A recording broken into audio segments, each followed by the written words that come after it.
오늘 하나님의 말씀 사도행전 13장 13절에서 19절까지 말씀입니다.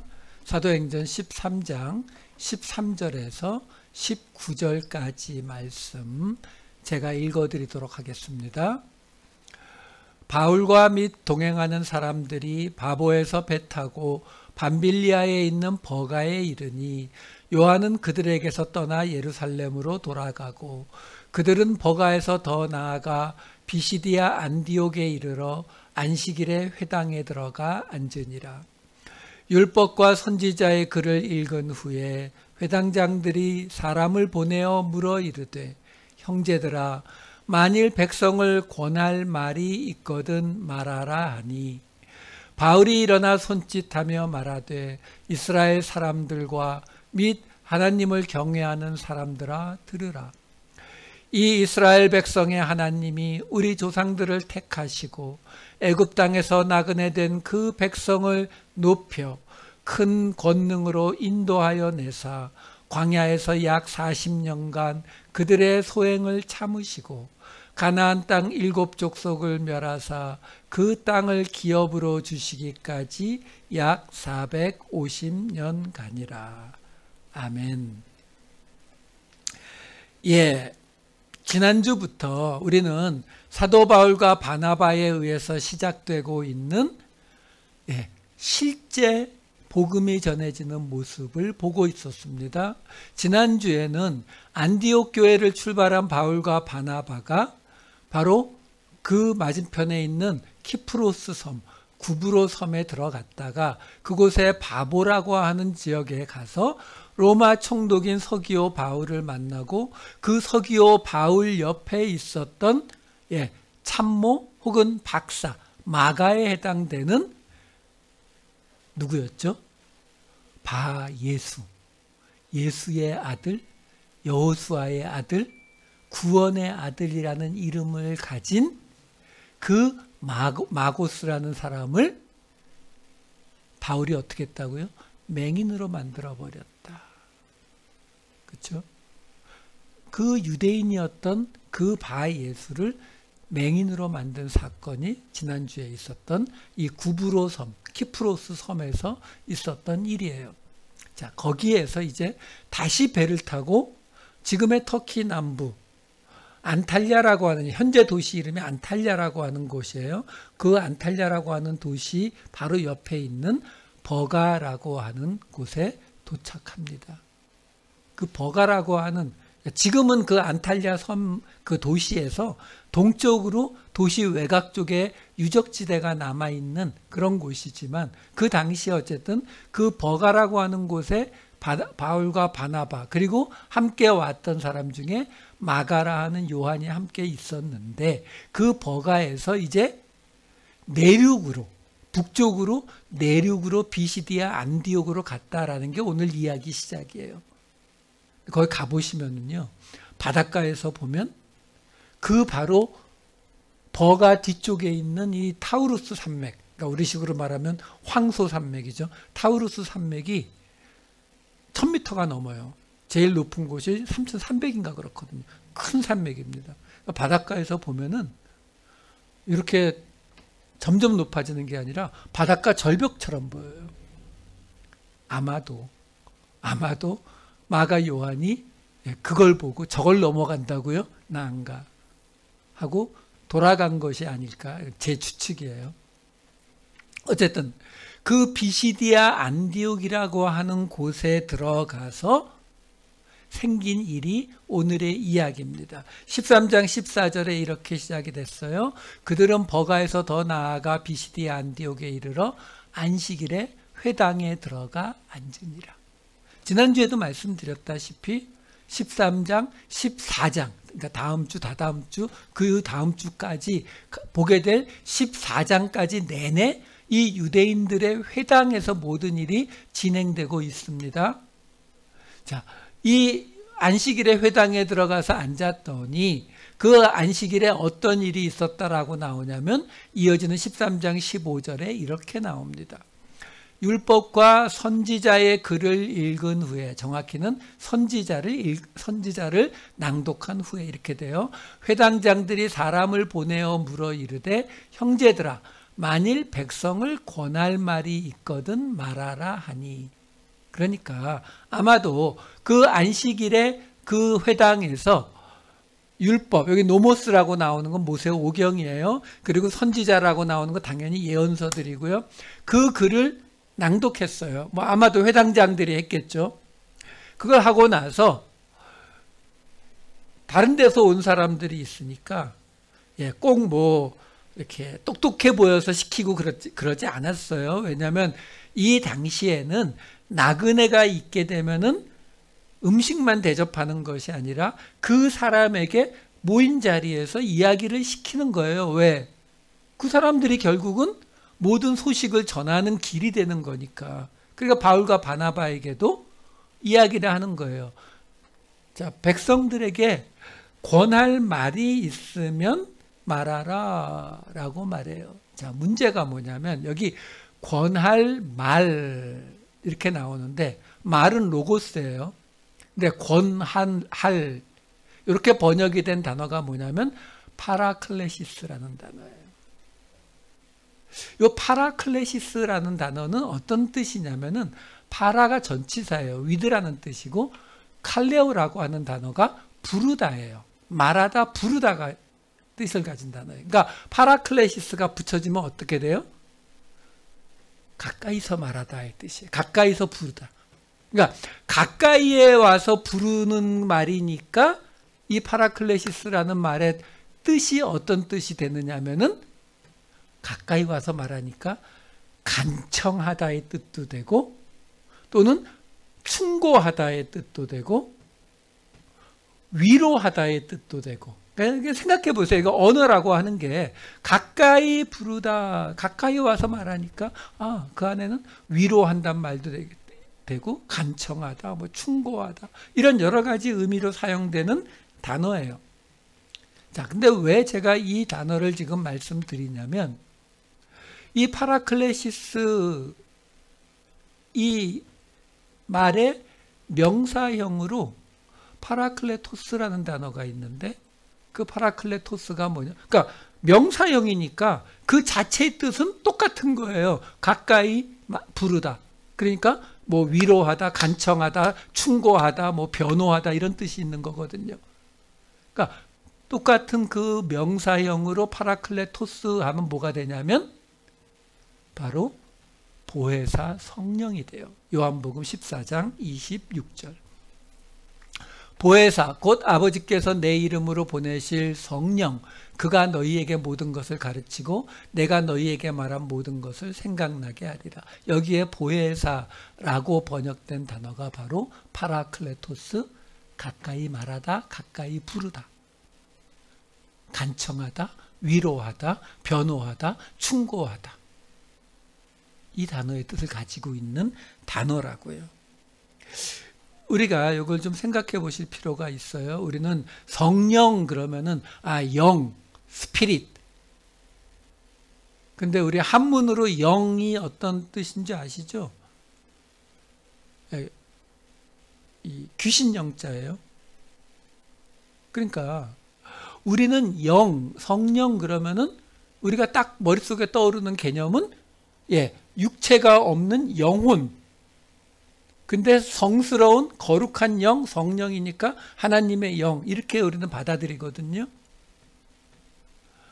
근데 이 개념은 사실 굉장히 후기로 와서 그리스에서 나온 개념이에요.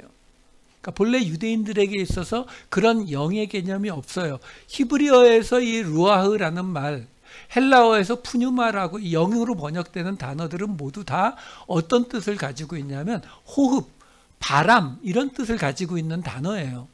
왜? 그 사람들에게 우리가 생각하는 그런 어떤 영적인 존재, 뭐 영성 이런 개념이 없었기 때문에 이들이 생각할 때 간단해요. 사람이 살아있다가 죽었는데 뭐 사고로 어딘가 잘라져 죽지 않은 이상은 사람이 똑같거든요. 근데 죽었단 말이에요.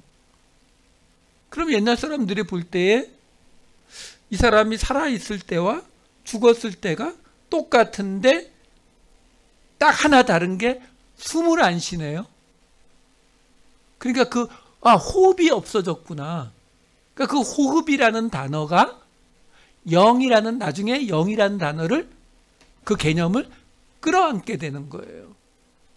그러니까 지금 예수님께서 이 요한복음에서 보혜사 파라클레토스라는 단어를 쓰시면서 성령이라고, 성령은 하기오스 푸뉴마예요. 그러니까 성령이라고 말씀을 하시는데 다른 이름으로 파라클레토스라는 말을 쓰시잖아요.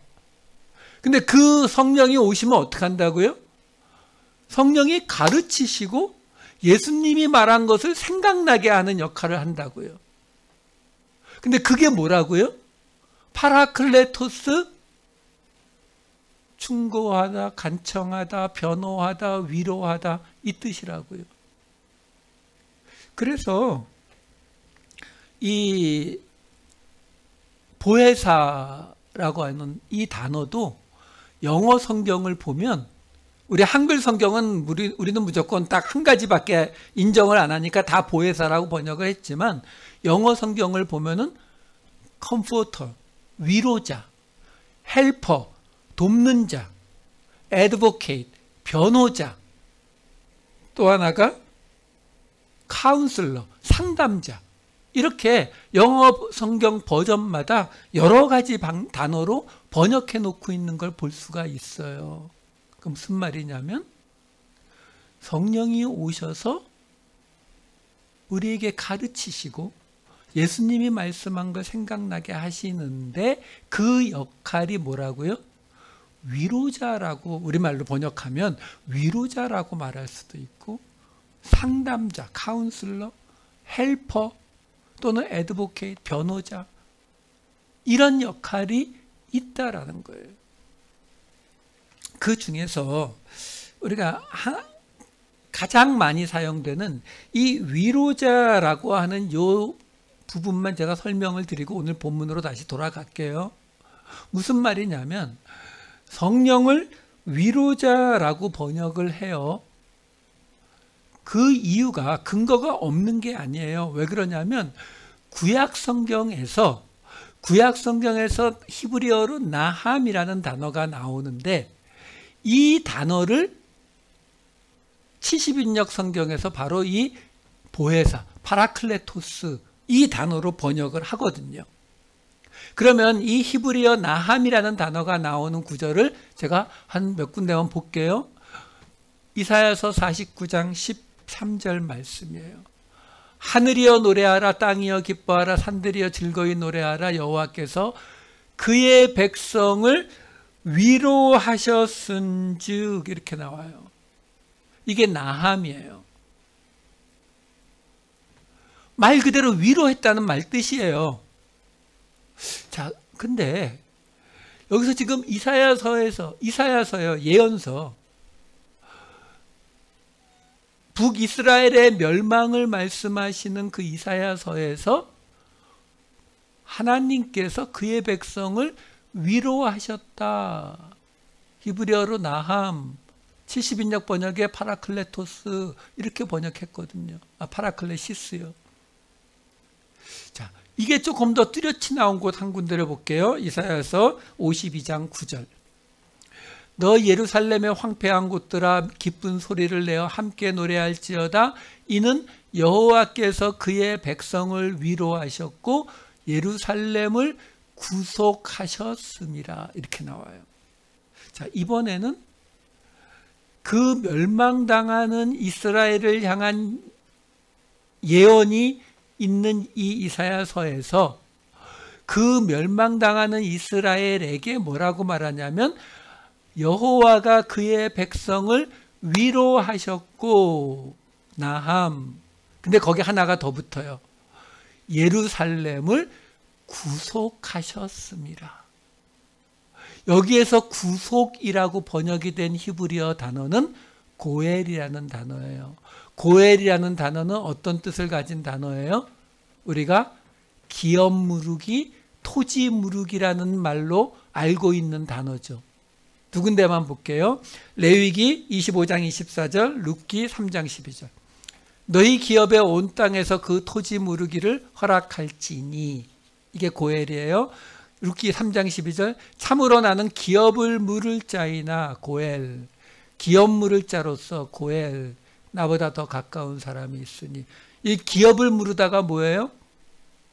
내가 팔아버린 내 재산, 내 땅을 다시 돈을 주고 그것을 다시 돌려받는 거. 근데 문제는 나는 그 돈이 없을 때 어떻게 한다고요? 가장 가까운 친척이 그 돈을 대신 내주어서 그 땅을 돌려받도록, 하나님이 주신 그 기업을 돌려받도록 해주는 거예요. 자, 문제는 아까 이사야서 49장, 이사야서 52장 두 군데서 보았던 게 뭐예요? 하나님이 그의 백성을 위로하신다. 근데 이사야서가 말하는 위로가 어떤 위로일까요? 예언서니까. 뭐겠어요? 지금 나라가 망하게 된 이 이스라엘 그리고 유다에 대해서 하나님이 뭐라고 위로하시겠어요? 이 모든 재앙들을 내가 다 막아줄 테니까 걱정 마. 이게 아니라 나중에, 그렇죠? 너희가 다 망하고 난 나중에 그래도 하나님이 너희를 버리지 않고 너희를 구원하실 거야. 그게 이사야서에 쓰여 있는 내용이잖아요. 그걸 뭐라고 부른다고요? 위로요. 파라클레시스. 거기에 플러스 뭘 붙여놓고 있다고요?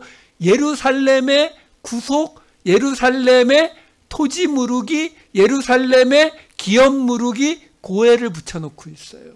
그러니까 하나님이 지금 멸망당하는 이스라엘과 유다에게 뭐라고 말하냐면은 너희들이 이제 재앙을 겪게 될 거야. 우리 주일날 누가복음에서 나오고 있잖아요. 예수님이 뭐라고 했다고요? 하늘이 흔들리고 땅에 있는 1월 성신들이 흔들리고 그래서 어떻게 하라고요? 예루살렘이 포위당하면 도망가라고요. 돌아보지도 말고 도망가라고. 그런 얘기 하셨잖아요. 그렇죠? 그러니까 그 재앙의 날이 오면 그 재앙에서 구해 주신다는 위로가 아니라 나중에 너희가 그 재앙 속에서 멸망당하고 끌려가고 포로로 끌려가고 나라가 없어지고 예루살렘이 불타고 성전이 다 불타 없어져서 다 끝난 것 같을지라도 하나님이 메시아를 보내셔서 다시 구원하시겠다는 말이 위로예요. 그 말이 뭐라고요? 파라클레시스라고요. 근데 그걸 하기 위해서 하나 덧붙는 게 뭐라고요? 기업 무르기가 있어야 된다고요. 예루살렘의 속죄, 구속을 위해 있어야 되는데 그게 뭐라고요? 기업 무르기로 이루어진다고요. 여러분, 성경은 우리가 죄를 지었다, 어떤 죄가 일어났을 때에 성경이 그래, 너희가 예수님 믿었으니까 하나님이 걱정 마, 용서, 끝, 이렇게 안 돼요. 성경은 분명히 항상 무슨 이야기를 합니까? 그 죄의 값을 누군가는 치러야 된다. 이게 성경이 하는 이야기예요. 절대로 공짜 이런 거 없어요. 그래서 그 누군가 치르는 게 뭐라고요? 고엘이요. 예루살렘의 속죄, 토지 무르기, 기업 무르기요. 그러니까 그 이사야서 52장 9절을 합쳐보면 무슨 이야기예요? 우리가 재앙 속에 들어갈 때에 그때에 하나님의 위로가 있을 거라는 거예요. 위로를 말씀하신다는 거죠. 근데 그 위로가 메시아가 오셔서 우리를 구원해 주시겠다. 그 약속이 없어진 것이 아니다. 너희가 오늘 아무리 힘이 들어도 하나님의 너희를 향한 약속은 아직도 살아있다. 이게 위로가 되는 말씀이 돼야 된다라는 거예요.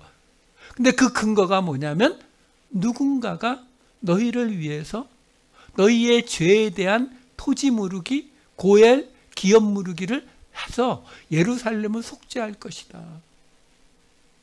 이게 이사야서에 지금 나와 있는 이야기라고요. 여기에 나오는 위로가 바로 파라클레시스란 말이에요.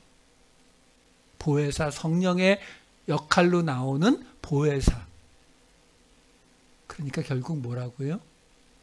성령이 오시면 내 소원 들어주는 게 아니라 우리에게 주어진 그 하나님의 약속이 아직도 살아있다는 것을 아까 요한복음 말씀대로 우리에게 가르치고 그 예수님의 말씀을 우리에게 생각나게 할 것이다. 그 얘기를 하는 거예요. 이게 이렇게 연결되는 증거가 있어요. 제가 그냥 혼자 만들어낸 이야기가 아니라. 왜? 아까 이사야서 52장 9절을 봤잖아요. 이어지는 10절하고 함께 다시 볼게요. 아까 보았던 9절이 예루살렘의 황폐한 곳들아 하면서 여호와께서 그의 백성을 위로하셨고 예루살렘을 구속하셨음이라 라고 나왔단 말이에요. 근데 그 다음에 뭐라고 나오냐면 여호와께서 열방의 목전에서 그의 거룩한 팔을 나타내셨으므로 땅끝까지도 모두 우리 하나님의 구원을 보았도다. 이렇게 나와요.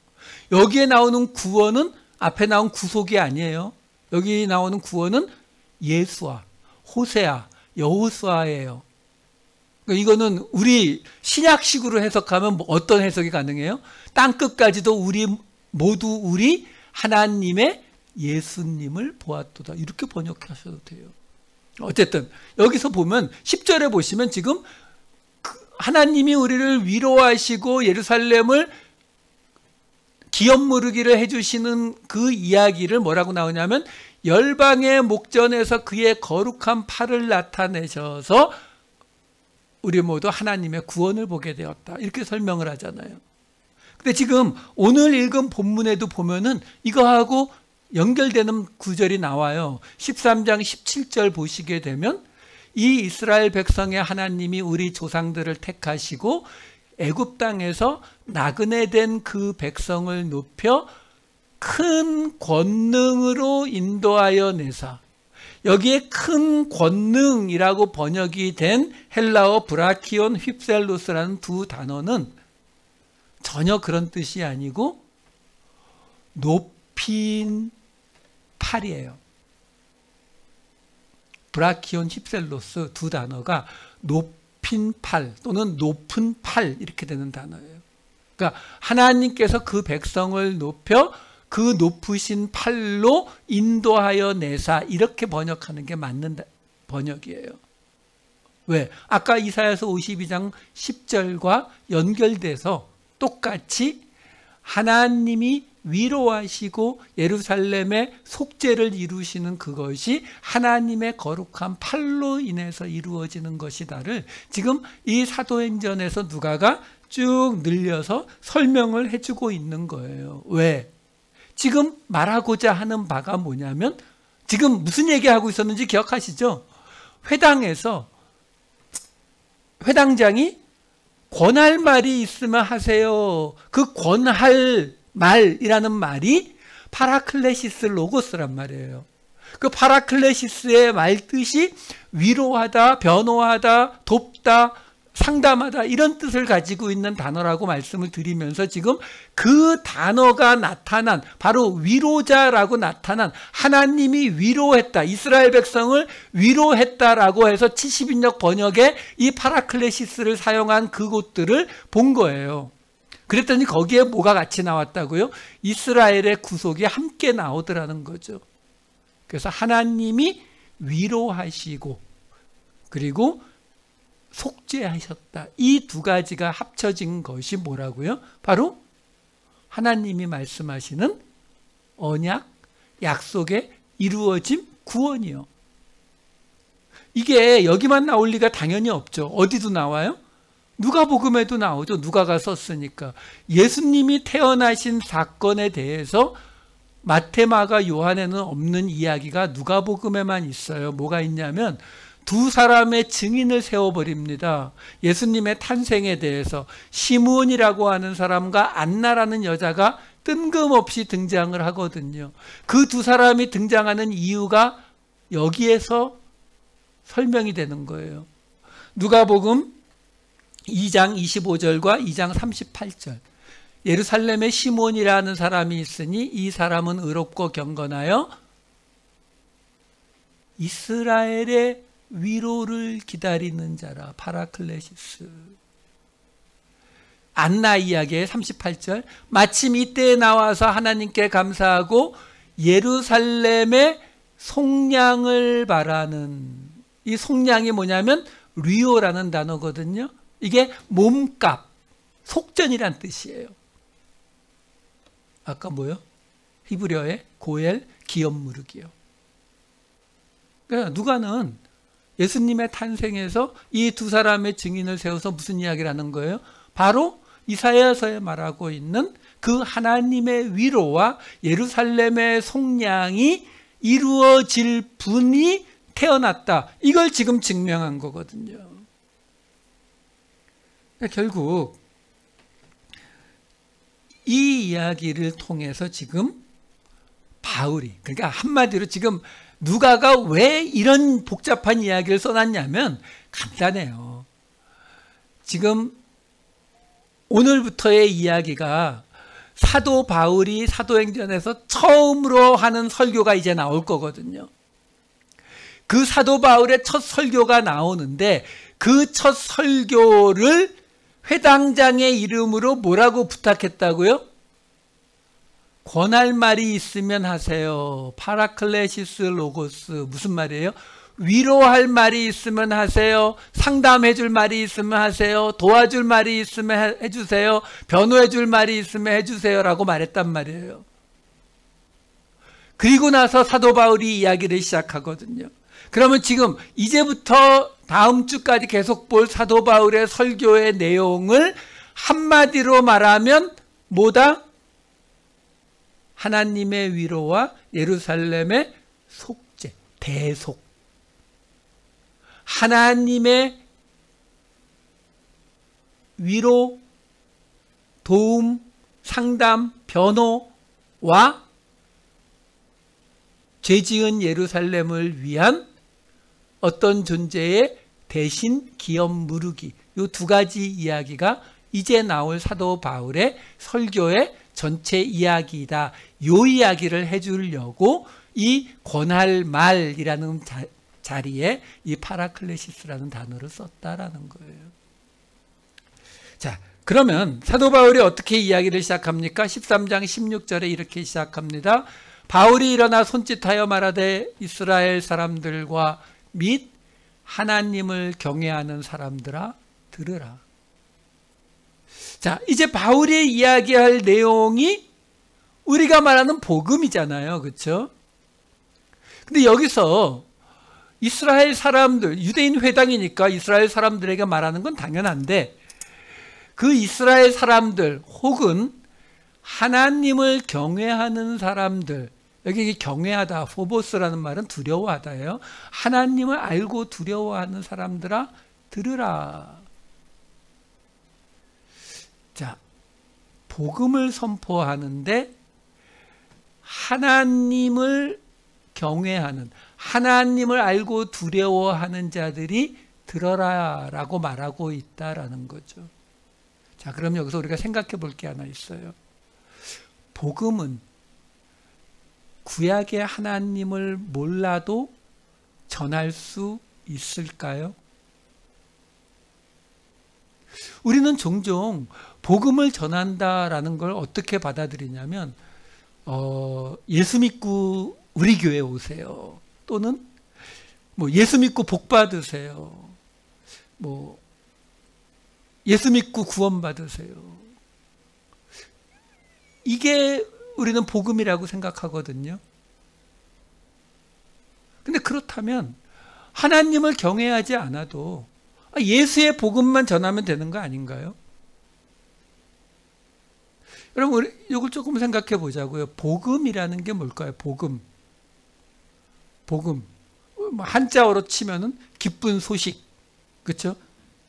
예, 헬라어로도 그래요. 예, 유앙겔리온이거든요. 유가 좋은, 기쁜, 잘 이런 뜻이고 앙겔리온, 앙겔로스가 천사, 사자 이거거든요. 그러니까 좋은 말씀을 전하는 것 이거거든요. 이게 복음이에요. 유앙겔리온.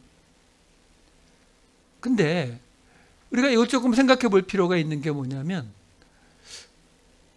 좋은 소식, 기쁜 소식, 이러면 그 말 안에는요, 어떤 것과 비교해서 더 기쁜 소식, 더 좋은 소식이라는 이 비교의 이야기가 밑에 깔려 있단 말이에요. 무슨 말이냐면, 제가 만약에 여러분들에게 오늘 제가 기쁜 소식이 있어요. 그러면 여러분들이 그 말을 들을 때 어떤 느낌을 받으시겠어요? 뭐 좋은 일이 있으셨나? 목사님, 뭐가 기쁜 소식이에요?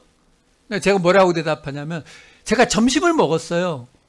이렇게 대답한다면 어떨 거예요? 그러면 여러분들이 사모님이 평상시 점심을 안 주나?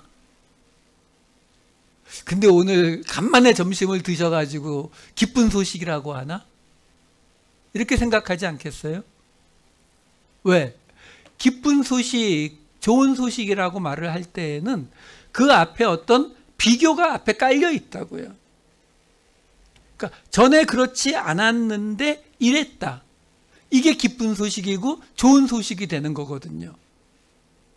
우리가 지금 복음이라고 하는 단어를 우리가 쓸 때에 바로 그 부분, 무엇보다 더 기쁜 소식이냐, 그 전에 어땠길래 이것이 기쁜 소식이냐, 이걸 좀 정확히 하고 넘어가자라는 거예요. 그래서 사실은 하나님을 알지 못하면 예수님을 믿을 수가 없어요. 왜? 예수 그리스도가 와서 우리를 구원하셨다는 이 말씀이 복음이 되려면 그 앞에 무언가 전제가 있었어야 된다고요.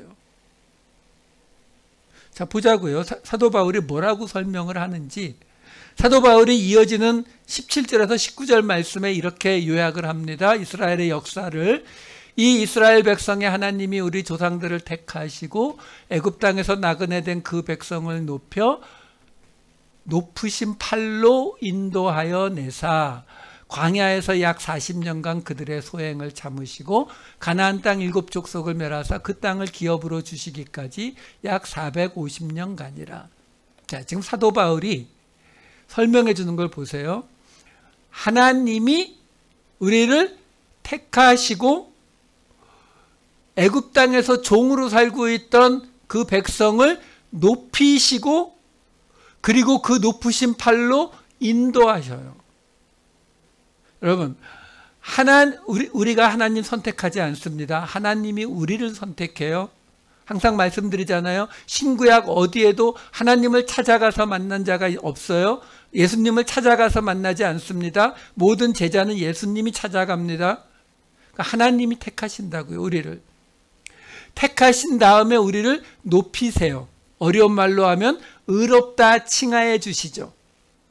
많은 분들이 여기서 끝인 줄 알아요. 하나님이 나를 선택하시고 나를 의롭다 해주셨어요. 나는 구원받았어요. 할렐루야 아멘 끝. 이렇게 생각한다고요. 아니요. 그 다음에 또 있다니까요. 뭐요? 그 높으신 팔로 인도하세요. 이거 지금 우리 누가복음에서 계속 보는 거잖아요. 예수님이 어떻게 했다고요? 갈릴리 지방에서 제자들을 택하시고 그들을 제자로 세우시고, 혹시 복음서에서 예수님이 12사도를 세우고 제자들을 70인 세우고 하는 그 과정 속에서 예수님이 어떤 시험을 보고 어떤 커트라인을 적용해서 어떤 이유로 그들을 제자로 부르시고 12사도로 세우셨는지 혹시 아세요? 그런 얘기 없어요. 그냥 예수님이 12를 사도라 칭하시고 뭐라고요? 그 백성을 높이시고 의롭다 칭하시고 제자라 칭하시는 거예요. 그 다음에 예수님이 어떻게 해요? 지금 계속 우리 보고 있잖아요. 누가복음. 제자들을 데리고 예루살렘으로 인도해 가시잖아요. 예, 하나님이 그의 팔로 인도하시고 그 다음에 뭐가 나와요? 그랬는데 문제가 있죠. 무슨 문제요?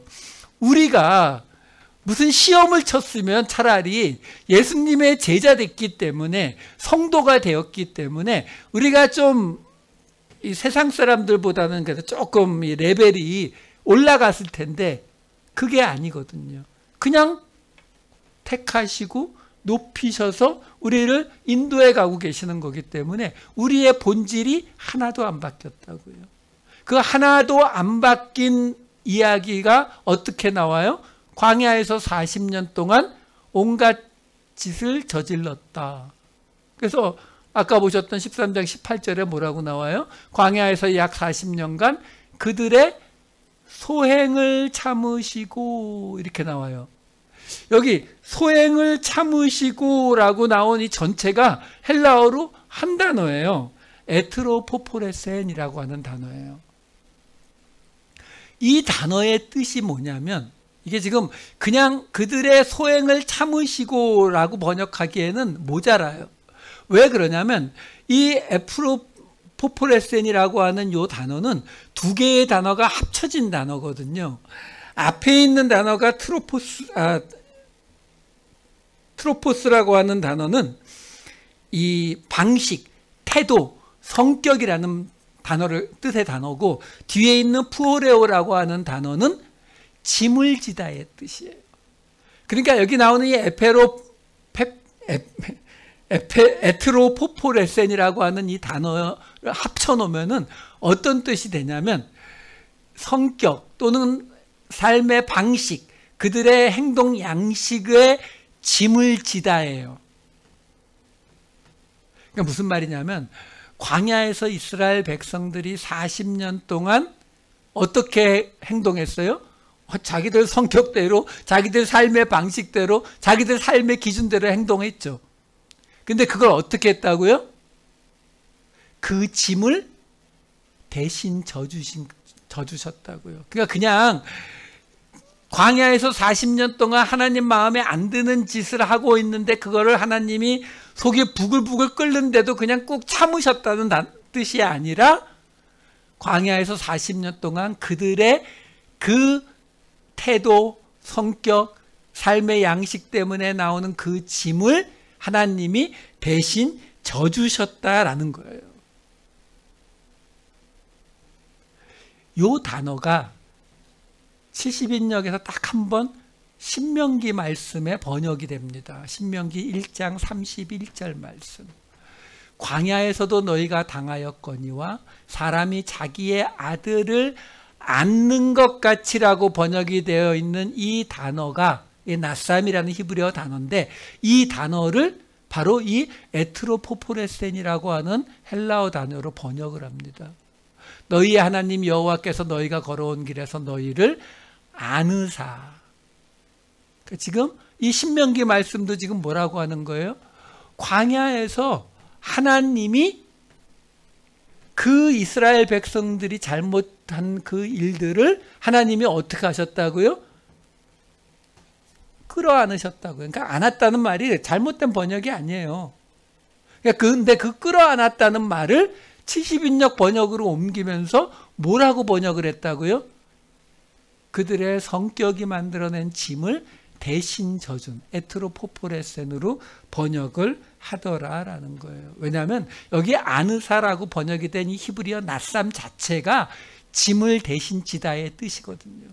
다 똑같은 단어를 사용하고 있는 거예요. 결국 이 모든 이야기가 우리에게 알려주는 게 지금 뭐라고요?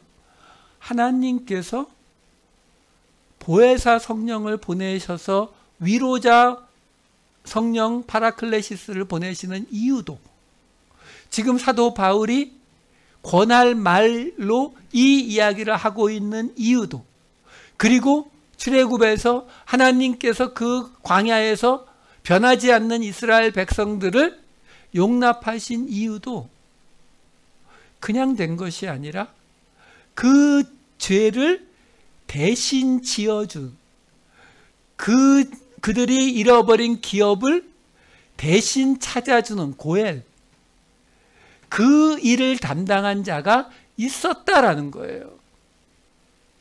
자, 오늘 말씀을 마칠게요. 무슨 말이냐면, 지금 이 이스라엘 백성들이 로마의 식민지로 살아가고 있잖아요.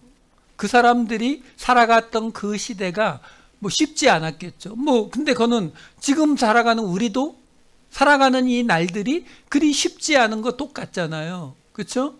자, 그러면 우리가 하나님 혹은 성령님, 이런 하나님이, 성령이 우리와 함께 계시다라면 우리는 뭘 기대하냐고요. 내 문제를 해결해 주길 원할 거 아니에요. 그렇죠? 내가 지금 슬픈 일을 당했으니까 하나님이 오셔서, 성령님이 오셔서 위로자, 컴포터니까 와서 토닥토닥 두들겨 주시고 안아주시고, 내가 좀 힘든 일이 있을 때 헬퍼로 오셔서 도와주시고, 내가 누구에게 비난을 당할 때에 변호자로 오셔서 나를 변호해 주시고, 그거 기대하지 않겠냐고요. 근데 지금까지 본 모든 성경 말씀들은 우리에게 뭘 말해주고 있다고요? 하나님이 위로하시고 그 예루살렘의 속량을 위해서 하나님이 행하시는, 그 우리의 구원을 위해서 행하시는 게 뭐라고요?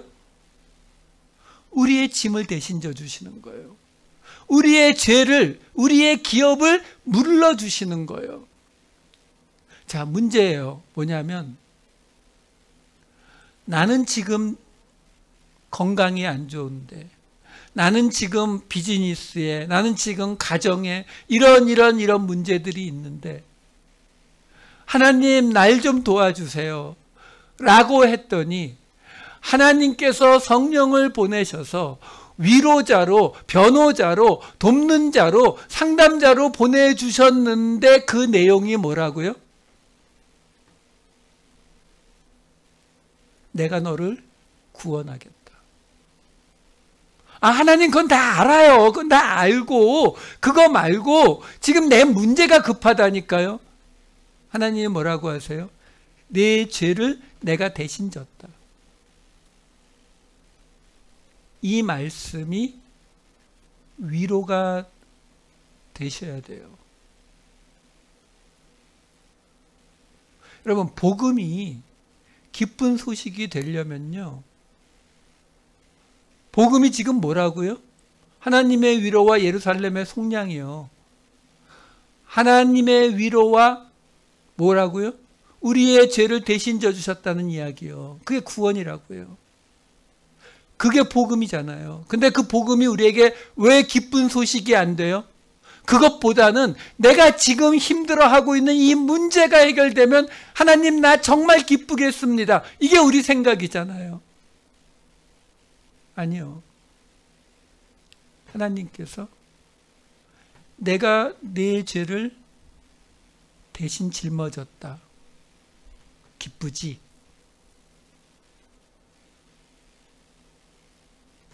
기쁘셔야 복음이에요. 기도하겠습니다. 사랑의 많으신 아버지 하나님, 우리를 택하시고 높이시고 인도해 주시고 우리의 모든 죄까지 대신 지어주신 하나님, 우리 예수님, 보혜사 성령님, 인도자이시고 상담자이시고 돕는 자이시고 변호자로 오신 하나님, 그 모든 이야기가 우리를 죄에서 구원하셨다는 이야기로 모입니다. 이 이야기가 죄에서 벗어나지 못해서 힘들어하던 우리에게 더 기쁜 소식이 되게 하여 주시옵소서. 아버지 하나님, 힘들고 어려운 일들이 너무나 많습니다. 그로 인해 하나님이 우리에게 약속하신 그 구원의 자리, 하나님의 위로와 예루살렘의 속량이 있는 그 자리가 자꾸 더 기쁜 소식이 되지 못할 때가 많이 있었음을 고백합니다. 아버지 하나님, 우리로 복음이 복음되게 하여 주시옵소서. 우리의 이 벗어나지 못할 죄의 모습을 대신 지어주신 이 기쁘고 좋은 이야기가 우리 마음속에 영원한 기쁨으로 남게 하여 주시옵소서. 감사드리옵고 이 모든 말씀 우리 주 예수 그리스도의 이름으로 기도하옵나이다. 아멘.